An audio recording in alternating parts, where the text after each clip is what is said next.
Joining me today is a mainstay of the British Columbia independent wrestling scene. She recently won the Queen of the Island tournament and is the current 365 champion. Riea Von Slasher, thank you so much for joining me today. No problem. So you've been in the industry for over 20 years now. You seem to be finding a bit of a fifth gear lately. Where's this drive coming from for you? The fact that I don't have much time left. It's like, whatever time I have left, I'm trying to make count for all it's worth, I guess. So, Yeah, yeah, makes sense. I mean, like 20 years is a long time, so yeah. that bump card is probably running out. It's funny because I was just scrolling through Facebook and Priscilla Kelly had posted something about how the best piece of wrestling advice she ever got that she didn't listen to was from William Regal, that we need to protect our neck. And, when we're young and stupid, we don't do it. But my neck and my bump card are about done. Yeah, Just trying to make the most of what I got left. only a couple stamps left, really. Yeah, yeah. Yeah, our body can only take so much, no matter how much we put into it. Well, also, it's just like what we do is not natural. Like, we're not meant to take this trauma repeatedly. Yeah, you So willingly sign up for it. I do. I'm addicted to it. It's a problem. So you're running your opponents through the Queen's Gambit, is what you're calling it, putting yourself through basically a gauntlet of established competitors. What makes you want to put yourself through this kind of grueling task to defend your title? So there was a little bit of a change in my life 3 years ago, and I relocated, and it's a little bit harder where I am to get, solid opponents and stuff. So I had talked to the 365 promoter, and I was just like, hey, I want to test myself against some pretty boss talent. Like, let's do it. And he was game. So yeah, I just having the platform to do it on, and I was like, okay, how much can I go? So we're gonna see how much I can go. It's like, you're almost like, okay, I haven't ran in a while. Let's see if I can run a marathon. Pretty much. I Yeah, mean, I definitely can't run a marathon, but a wrestling match, maybe. Yeah. yeah, yeah, totally. Well, I'm excited to see kind of how it works out all for you. And you obviously face off against Taylor Rising recently, and that's a tough competitor to go up against. I have so much respect for her. She hasn't even been around for like, again, like you said, I've been bumping 25 years. I started training the day after my 14th birthday. Let's not talk about how old I am, but like she's been around, I think, just around the end of the pandemic. And this girl is just like making noise out east and she's doing some cool things. And I was like, you know what? We've been on shows together and I want to wrestle her. And yeah, I had fun. I would love to do it again. And I wish her all the best. I can't wait to see what she does next. Yeah. Well, how thankful are you that your mom wouldn't let you box as a child, and instead you got into pro wrestling? I mean, that's kind of I'm not punch drunk. I definitely have had upwards of 20 concussions, but I'm not punch drunk. It's funny, she didn't want me to break my nose, but I've definitely fractured it and broke it many, many times.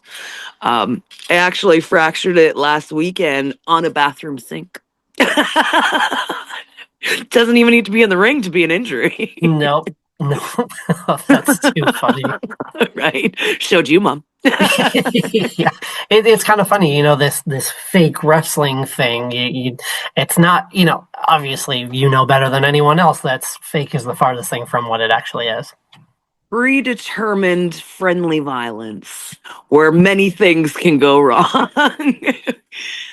Do you have a favorite injury story? Favorite injury story? Kind of a weird question, but I don't think so. Like, I do have a story, and it's just like I have a couple, obviously. One time I was wrestling a guy. He thought we were in the corner. I was charging him back around the waist, like shoulder tackle style. He thought we were there. He says he fell. I think he bumped into the corner, and my face got DDT'd into the bottom rope.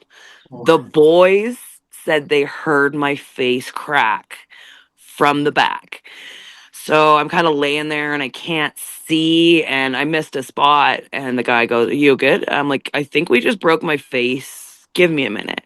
He's like, "No, let's go home." I said, "No, no, no, no. Just give me a minute." So we continue on. And by the time we get in the back, I just have road rash all down my face and it's swollen up hugely. And the promoter of all people, the guy I was with at the time was there. He didn't even like, he's used to me being hurt. It's fine, whatever. But the promoter's like, "I think we need to go to the hospital." And I was like, "No, no, no, no, it's fine. It's fine. No, I think we need to go to the hospital." I start dry heaving. I've never just dry heaved after like banging my face. So this promoter, it's actually Eddie Osborne, 365. We go way back.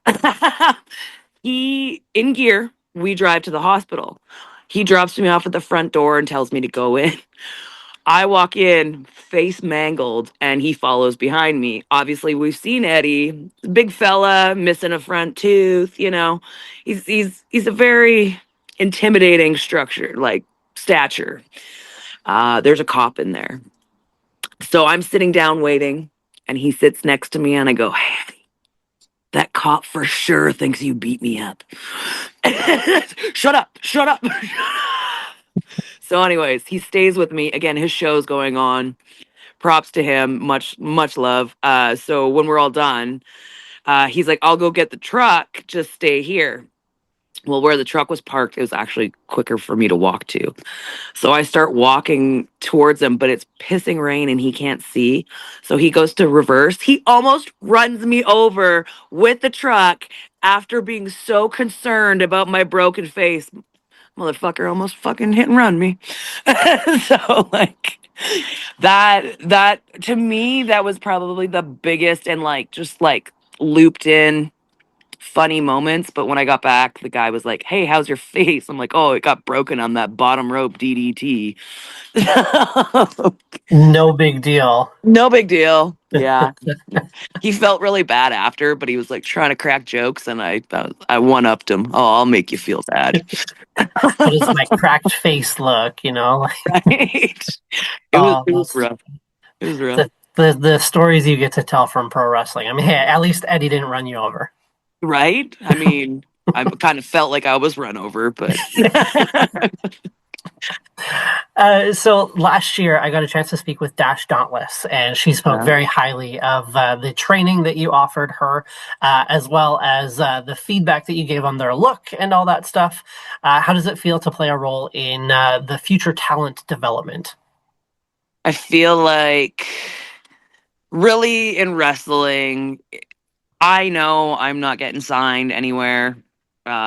So all I can do is for these young people that, or these newer people that, they're just coming up. I'm going to show you what I can show you, and you're going to take a little bit of that and you're going to go do better than me because you learned from my failures, essentially. So it's like there are people out there that are like are signed now that I know I helped along the way, and it's like a motherly feeling, for lack of a better term. And don't get me wrong, not everybody deserves the time, but if I see you actually want to be here and actually want to learn, then absolutely I'm going to take the time to show you what I can so that you can go do better than me. Um, the fact that I'll probably never have children, this is as close as we're going to get. So I'll take it. You'll be the wrestling mother. I am the wrestling mother to many. We talked earlier about William Regal, protect your neck. Yeah. Talked about future development. What's one piece of advice you would give someone who's looking to get into professional wrestling? Don't do it. don't, don't do it. Um, I mean, there's just so many ways you could go because back in the day. Oh my god. If you were trying to get in the Fed, you or the WWE, sorry, you were better off working on your body or being good at a different sport, and then they pick you up. They're going to train you the way they want, anyways. They're going to break your bad habits. So, like, you could go the way of just be in the best shape as you possibly can, maybe go into some gymnastic type stuff, but protect your neck. Do a lot of bridging, do a lot of neck exercises, because the repetition and chronicness of the way we bump, that's going to affect you. So yeah, protect your neck.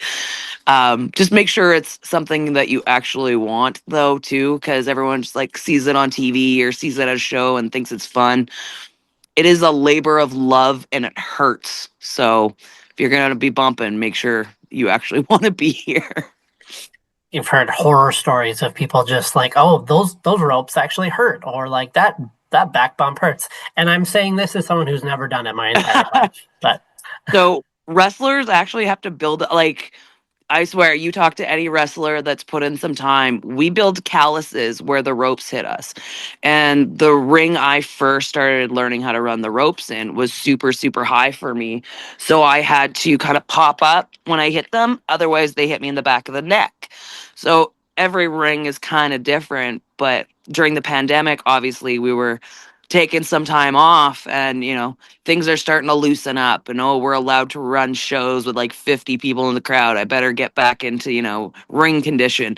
And going out and running those ropes, I was like, son of a bitch, I don't think the first match has any rope running. Absolutely not. It was awful. Like, just like calluses from things you do repeatedly. And yeah, back bumps suck, especially if you have neck injuries. yeah, yeah. Again, protect your neck. Protect your neck. And that match instinct is like, okay, we're mat wrestling today. Yeah, I've done that. I've done 2 trips to Japan, and when there's no opportunity for a big show, they'll just throw some gym mats out and you wrestle on the floor. I've done that. Yeah. That's a thing too.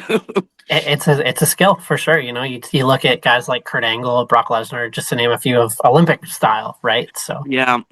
Well, yeah, but that's an actual like calculated science. How do you make a professional wrestling match look entertaining on the ground? That was the question. yeah, and that you probably learned a lot about that in Japan.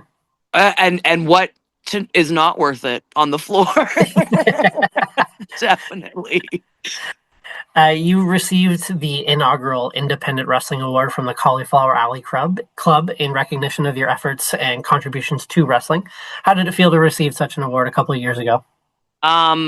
Honestly, I never thought I'd get anything like that. Like, again, I'm originally from Prince George. I wrestle mostly in BC. Like, this is like the entire wrestling community of North America chooses to be members of this. So to fly to Vegas specifically to get an award, and I think I got an award the same, like it was the same year as like CM Punk, Mickey James, and I'm just like, yeah, Riea Von Slasher here. What's up?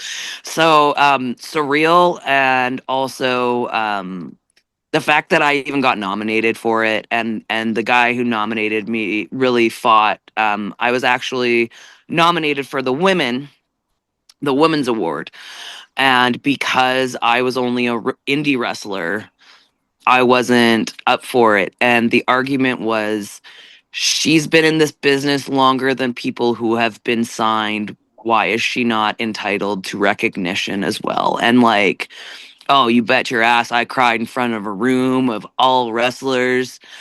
But it's very surreal. I'm very grateful for it.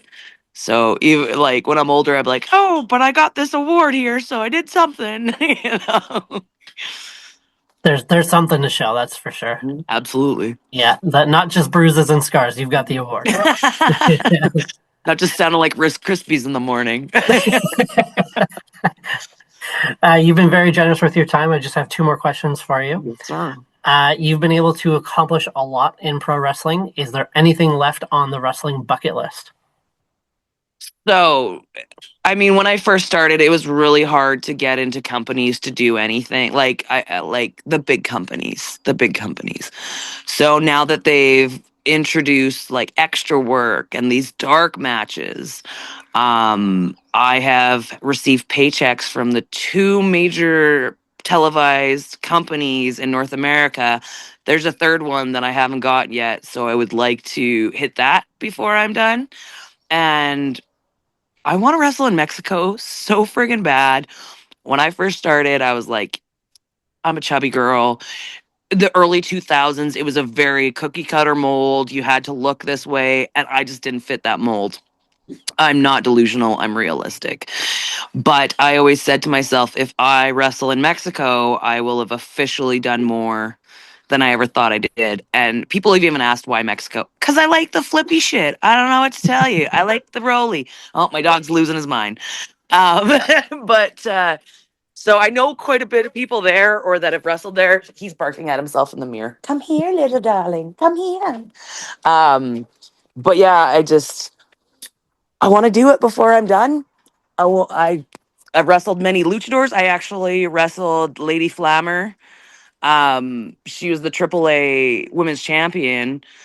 Um, so I can hang with luchas and people that don't speak my own language. Just let me do it in your country. you know. I saw a video of you doing a 619 one time. So, Oh, I do it. I do it often. I try to be lucha. I do a few luchy things. And I have Alan Extreme coming up. He's going to show me what a real lucha can do. So hopefully I can hang. well, here's putting out to the world. You get that third company, and you get to wrestle in Mexico. yeah. Manifest that shit. Yeah, exactly. And last question for you: plug any upcoming shows that you have. So June 20th, in Victoria, BC, I have 365 against Alan Extreme. Um, he just lives across the border now, but he is from Mexico. And then on July 11th, 4365, I wrestled Brooke Havoc, which I'm pretty excited when we talk about girls making noise on the indies. She is definitely one of them. I also wrestle Masha Slamovich coming up on the 25th. Cardio wise, that is going to be my biggest test. So I best be working on my cardio. Well, you've got years of experience to put yourself in the right place and do the right things to get past these contenders. But you've got lots on your plate, and that's all that matters. I'm excited and looking forward to rising to the challenges. This old dog's got some tricks still, I guess. Awesome. Well, thank you so much for your time today. It's been an absolute pleasure learning a little bit more about your story. Yes, thank you very much.